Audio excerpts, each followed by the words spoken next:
Hey, welcome back to the Amplified Podcast. So glad to have you with us. So glad to have you with us. Yeah, either way, I'm glad you're here. So, we are coming to you from beautiful Lake Tahoe, California. And so this is our second episode in this location. This is our new permanent location. And so if you didn't get to listen to the last episode, my wife and I moved from Muskogee, Oklahoma, where we had been recording up until now. And we now live in Lake Tahoe, California, and I am the senior pastor. Went from youth pastor to senior pastor, and I'm now the pastor of this beautiful A-frame church you see me in, South Shore Christian Assembly. And so we're so glad to have you with us. We've been here about the last month or so, and you can't see it now, but behind me, or in front of me, behind the camera, it's been snowing for about the last 6 hours in Lake Tahoe, and it's just been beautiful all day long. And so I know my friends at home in Muskogee, it's about 75 degrees there today. And so it's a whole different world for me up here. But I'm so glad that you're with us. Hey, we're going through the story of Exodus. And so we've watched Moses lead the Israelites out of Egypt now. But now you have this kind of like... this like strange group of people that's all come together, and they've never governed themselves before. They've never had to set up laws. They've always been slaves, and so they have a slave mentality. And the old joke is that it took one day for God to bring Egypt out of Israel, or Israel out of Egypt, but it's taken 4,000 years and counting to bring Egypt out of Israel. I totally butchered that. Either way, it's hard. Old habits die hard. And so the Lord is trying to introduce a society to them, not like integrating them into one of the existing societies, but to create something totally new, something they've never been a part of before, with Moses at the head. And then you have the leaders of thousands, hundreds, and tens going down. And so there's structure, and there's justice, and there's respect for individuals, and there's respect for property. And the Lord's trying to bring all of that together. So all of it sits on the 10 commandments. Everything rests on those. I totally misspelled commandments. Everything rests on those 10 rules, those 10 instructions that the Lord gives directly to Moses, that he then gives to the Israelites. And so everything else that we were reading is built off of that. About respect for, marriage, and respect for your parents, and respect for the Lord. And everything's built off of those original 10. And the Lord Jesus even simplifies it further. The Pharisees are trying to test him, and they say, which law is most important? There's a couple hundred laws. I think there's 300 or 400 laws or something like that.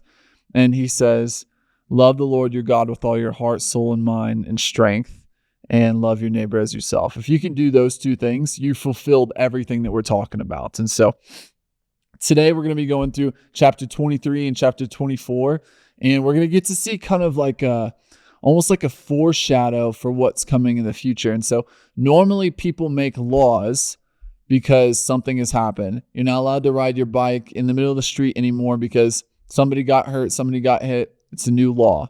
But rarely do we make laws, maybe not rarely, but like we don't often proactively make laws so that something doesn't happen. There's a lot of talk about like what kind of laws should there be around artificial intelligence right now, because it's kind of just growing at an alarming rate.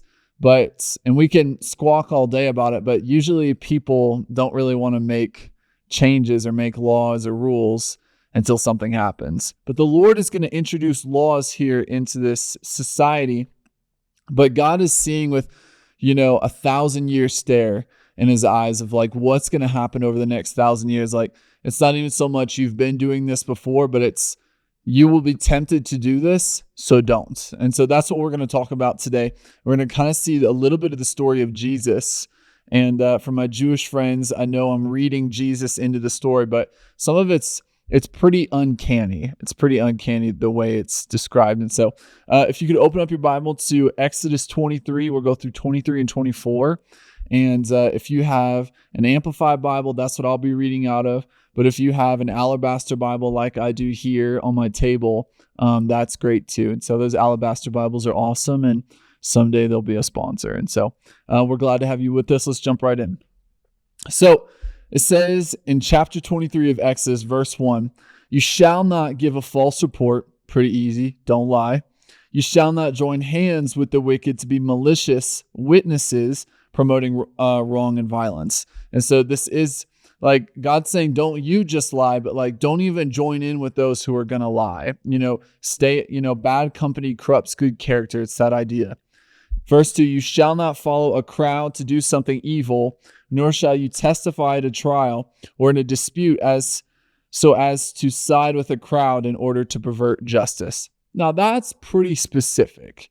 God's talking about like this mob mentality where like people get together and they get fired up about something and they end up going too far very quickly. And the Lord's saying, don't even allow yourself into that kind of crowd. And we see that exact type of crowd when Jesus is on trial, where they're coming together, they're putting together false witnesses.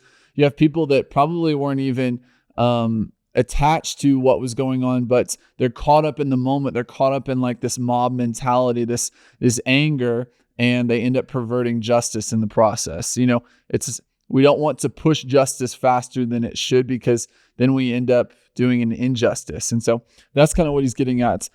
Nor shall you favor or be partial to a poor man in his disputes simply because he is poor.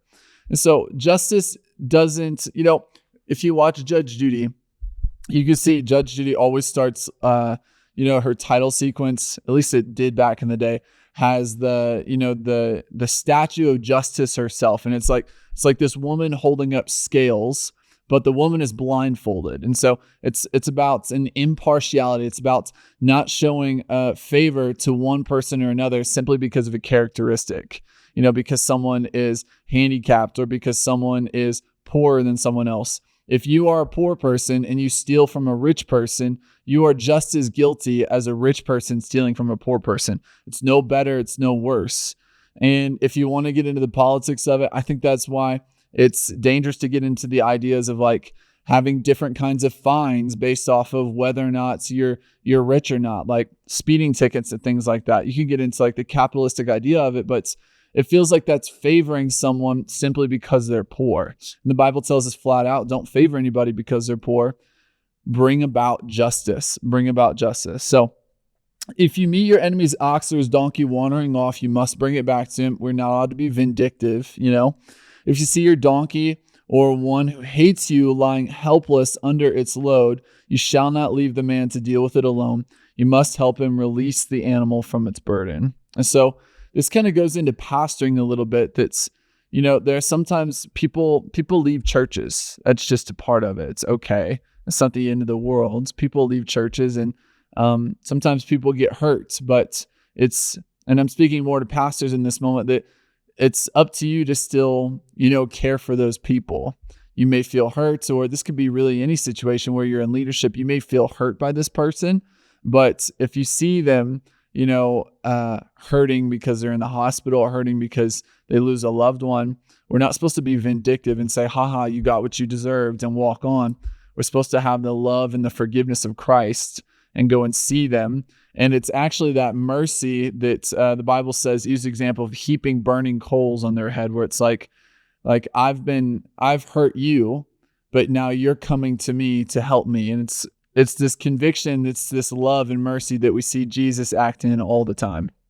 And so you shall not pervert justice due to the poor in his disputes. So the Bible's repeating it again, that you're not supposed to show partiality to anyone. You're supposed to find out what the truth is and then deliver justice based off of that truth, not because of anybody's characteristics. Keep far away from a false charge or action, and do not condemn to death the innocent or the righteous, for I will not justify and acquit the guilty. And so basically the Lord's saying, I see it all. If you're going to string someone up because you don't like what they say or something like that, or you're going to pervert justice in this way, the Lord sees it all, and the Lord's not going to just let that go. That's sin. That's missing the mark. You shall not accept a bribe, for a bribe blinds the clear-sighted and subverts the testimony and the cause of the righteous. And it also ruins basketball. So just keep that in mind. You shall not oppress a stranger, for you know the soul the feelings, thoughts, and concerns of a stranger, for you were strangers in Egypt. And so the Lord's kind of keeping them humble a little bit. Like, remember, you were the ones who were strangers in Egypt. You guys weren't Egyptians. You were always Israelites, and you were treated like Israelites. You were treated different. So there's going to be people that join our family. There's going to be people that join the tribe of Israel, this people group. Man, don't treat them differently just because, they look different from you. They speak a different language. They still have to obey our laws, but you were a stranger once and you knew how that felt. So man, treat people even better. So now let's get into the Sabbath idea. And so you shall sow your land 6 years and harvest its yield. But the seventh year you shall let it rest and lie uncultivated. So the poor among your people may eat whatever the land grows naturally. Whatever they leave the animals of the field may eat. You shall do the same with your vineyard and your olive grove. And so this is the idea that, everything in this world is meant to have a seventh year of rest. All let's say the living organisms. And so maybe not trees, but all the animals and even the field itself is meant to have a year of reprieve. And we run into this problem where, like, if you farm an area so many years in a row, you actually deplete it of its nutrients. But if we would get on a 7-year cycle of every 7th year, we're wise with how we save things up in the 6 years, and we allow the land to rest and replenish its nutrients for a full year, then I bet we would have even greater yields for those other 6 years that would cover the 7th year. And the Lord is also saying this is a way for you to take care of the poor, where you're not taking from it this year. You're not going to sell it off this year. I'll provide for you, but we're going to allow the poor and we're going to allow the animals to come in and be fed in the 7th year. And so the people of Israel don't listen to that law, and they don't let the land rest for, I think it's like 700 years that they don't do this. And so eventually they're sent off into exile, and they're sent off into exile for 7 years. So hold on, let me think about this. So, they don't do this for 490 years. So that's better. 490 years, they don't let the land rest. And so the Lord allows them to be taken off into exile. And funnily enough, they're in exile for 70 years, the exact amount of time that they would have allowed the land to rest. But now the Lord's saying, I'm going to let it rest all at once right now to replenish the nutrients of it. And so we don't really do this today. We have different ideas, but man, if you have a garden, I would encourage you to do this. This is going to be healthy for the soil. This is going to be healthy for, just obeying the Lord. 6 days each week you shall do your work, but on the 7th day, you and your donkey may settle down. Okay, hold on. You shall stop working so that your ox and your donkey may settle down and rest, and the son of your female servant as well as your stranger may be refreshed. Now, concerning everything which I've said to you, be on your guard. Do not mention the name of other gods, either in blessings or in a curse. Do not let such speech be heard coming from your mouth. David writes, I think it was David said in the Psalms, I will not even speak the names of the false gods. And so a lot of it was like, I don't know, Christians today, especially if somebody sneezes, they'll say, God bless you. You have to think the Israelites are walking into cultures that's in the same way we say that with God's name today, God bless you. They may be saying like Baal bless you or Azazel bless you or something stupid like that. Or, they're invoking the names of these other gods for blessings and curses. And God's saying, you're not going to have anything to do with those other gods. I am your God. I'm the only one. I'm the creator. I'm the one who can actually bring blessing and bring curse. And so the Lord's saying, you're not even going to allow this into your language. The power of life and death is in the tongue. What you speak matters. And now it's going to go into the talks about the feast. So 3 times a year you shall celebrate a feast dedicated to me. Where all these other cultures, we've talked about this in the past, all these other cultures celebrate, let's call it earthly things. This is other cultures. They celebrate earthly things. Where the Israelites, their celebrations are for history. Where the other people are celebrating the moon cycles, they're celebrating they're celebrating, you know, I don't know, they're just worshiping the earth. In this case, they're celebrating history. And so when it comes to this first one, it says, you shall observe a feast of unleavened bread. For 7 days you shall eat unleavened bread, as I have commanded you, at the appointed time in the month of Abib. For in it you came out of Egypt. No one shall appear before me empty-handed, but you shall bring sacrificial offerings. And so this is the idea that, we're not celebrating the creation. We're celebrating the Creator and what He's done for us. And I think that even goes into the Feast of the Harvest, where with this first one, it's talking about the first fruits that you see come out of the ground. We're going to give those as a sacrifice to the Lord because He's been faithful to bring this back to us. And then they're also going to celebrate when the harvest comes later, because the Lord's always been faithful and He's shown His faithfulness again. So even when they do celebrate things that have to do with the earth, like the unleavened bread or the harvest, they're not worshiping the ground. They're meant to worship the one who brings life from the ground. So in verse 16, it says this: also you shall observe the feast of harvest. Some people call this the Feast of Weeks, the Feast of Pentecost, or the first fruits, acknowledging the first fruits of your labor and what you sow in the field, and a third feast of ingathering. So this is sometimes called the Feast of Booths or the Feast of Tabernacles. They have a couple different names. At the end of the year, when you gather in all the fruits of your labor. So this is at harvest time. This would have been kind of like a Thanksgiving. 3 times a year, all your males shall appear before the Lord God. You shall not offer the blood of my sacrifice with leavened bread, and the fat of my feast is not to be left overnight until morning. And so you can kind of read into this and kind of push Jesus into it. I don't think it's necessarily pushing, but I guess you can make that argument. But, Jesus is our great sacrifice. He is the bread of life that He shed His blood for us. I think it's just interesting how the word says, the fat of my feast is not to be left overnight until morning. It was the same for Jesus. He hung on the cross as our sacrifice. He died, and they would not allow Him to hang there until the next morning because it was going to be the Sabbath. But I think it's just interesting how those two things go together. You shall bring the choice first fruits of your ground into the house of the Lord your God. We'll talk about that later on, but there are a couple different types of offering. There's tithes, there's first fruits, there's alms, and there is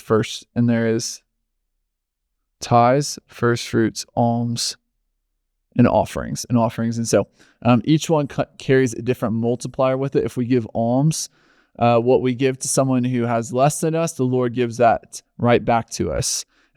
But when we give in our tithe to the Lord, it's multiplied 10, 20, 50, 100 times over. And so we'll talk about that later on, but it's the idea of bringing the first of what you earn into the house of the Lord. And then verse 19, you shall not boil a young goat in its mother's milk. Honestly, I have no idea why that's in there.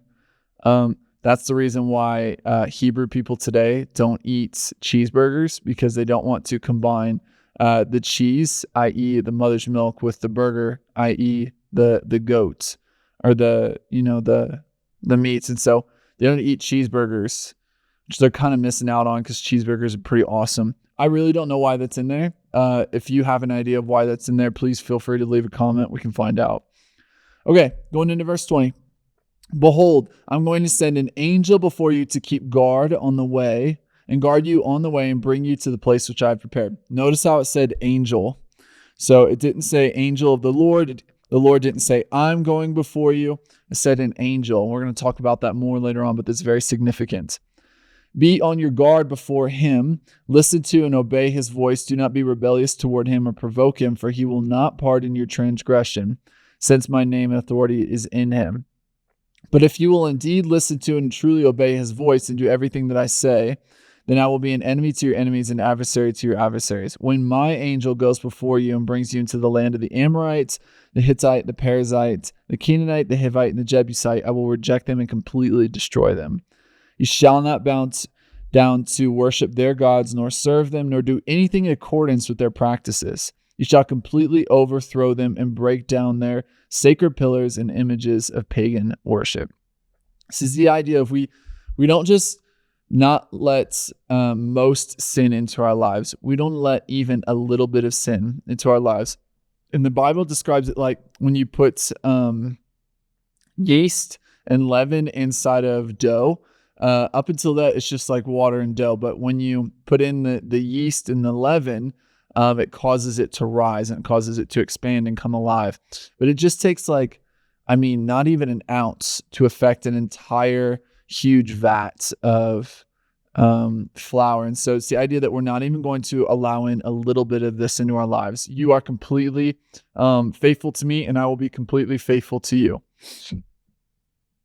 You shall serve only the Lord your God, and he shall bless your bread and water. And I will also remove sickness from among you. No one shall suffer miscarriage or be barren in your land. I will fulfill the number of your days. I will send my terror ahead of you, and I will throw into confusion all the people among you who come, and I will make all your enemies turn their backs to you in flight. I will send hornets ahead of you, which shall drive out the Hivites, the Canaanites, and the Hittite before you. I will not drive them out before you in a single year, so that the land does not become desolate due to the lack of attention. The wild animals of the field do not become too numerous for you, but I will drive them out before you little by little until you have increased and are strong enough to take possession of the land. So often we want God to give us everything that he's going to give us right now. Give us the entire land, give us all the people, give us all the money that we're going to have for our lives right now. The Lord is saying, if I fulfilled everything that I've promised you today, you wouldn't know how to handle it. You wouldn't know what to do with it. And it'd actually be a detriment to you.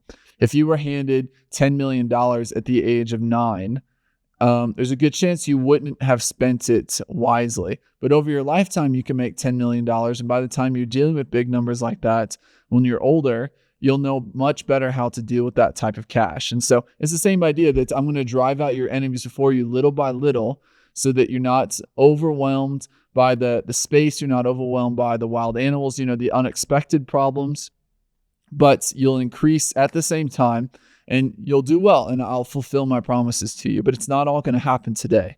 I will establish your borders from the Red Sea to the Sea of the Philistines, that's the Mediterranean, and from the wilderness of the river Euphrates land, and you shall drive them out before you. You shall not make a covenant with them or their gods. They shall not live in your land, because they will make you sin against me. For if you serve their gods, it is certain to be a trap for you, resulting in judgments. So God's trying to make it very clear that you guys are different.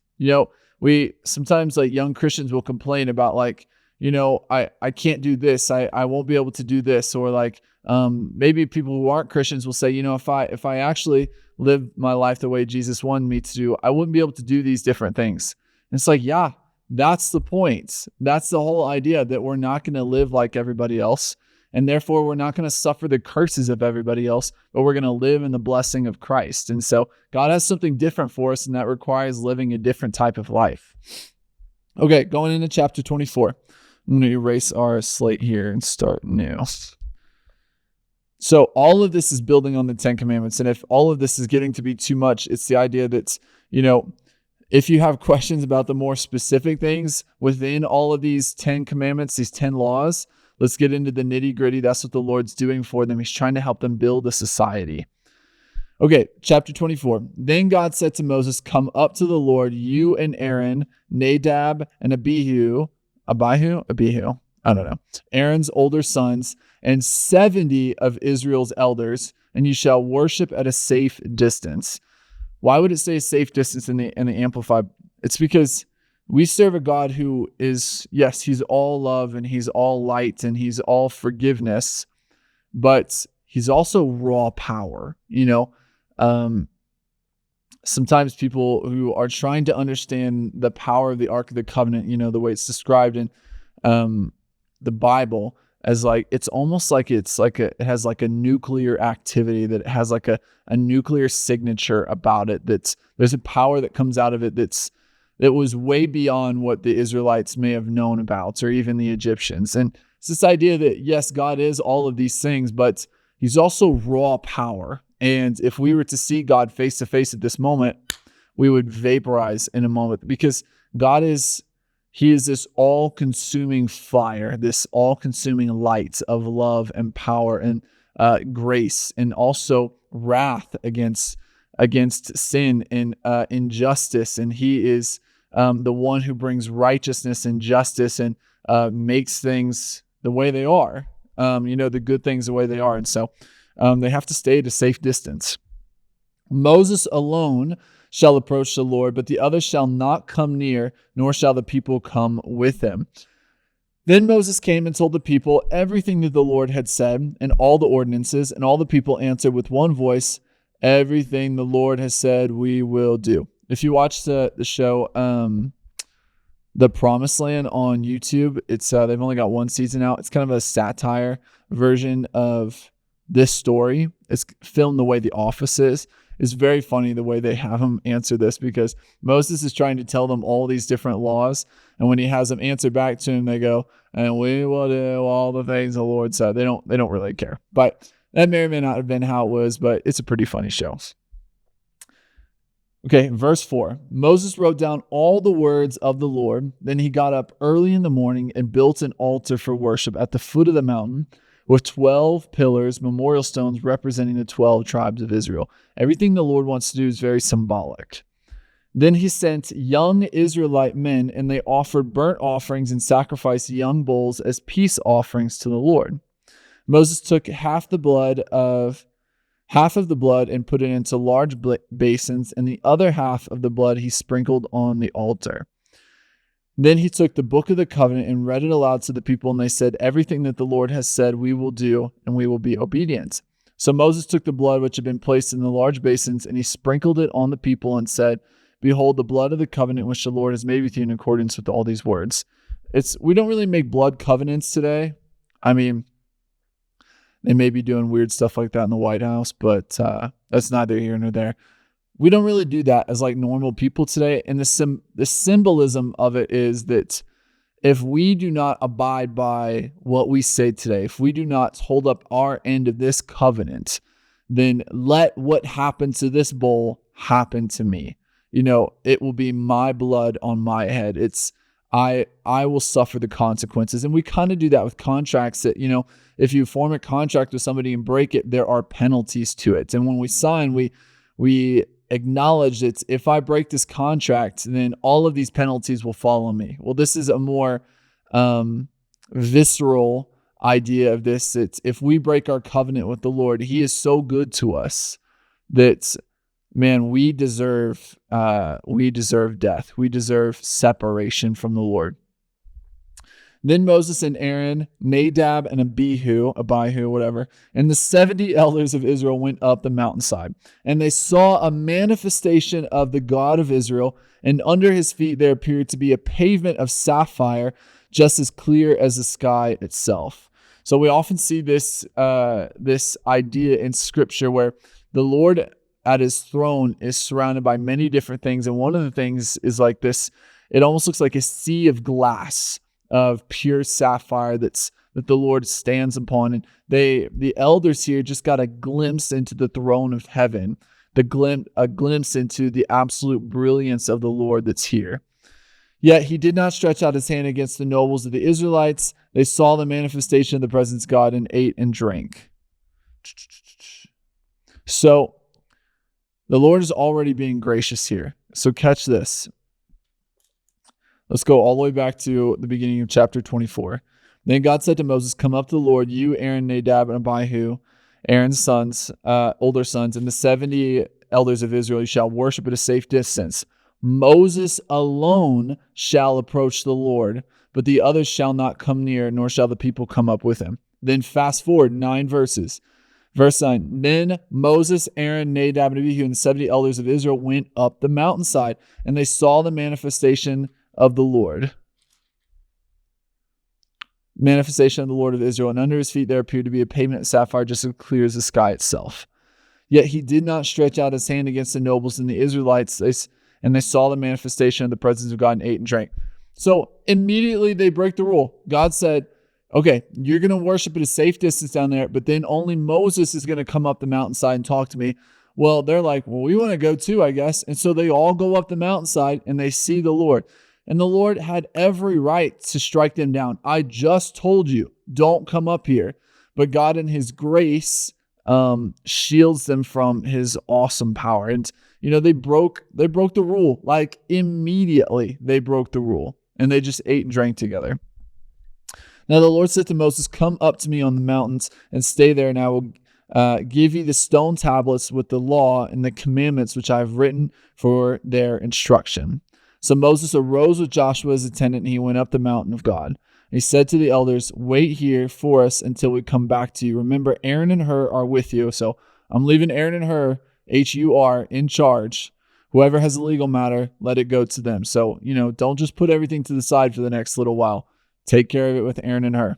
Then Moses went up the mountain, and the cloud covered the mountain. And again, I think Moses is breaking the rules here. God said only Moses is supposed to come up, and he's taking Joshua up with him. And I think this has part to do because Joshua was an honorable man, and he's one of the 2 men of Israel that actually gets to go into the promised land from this generation.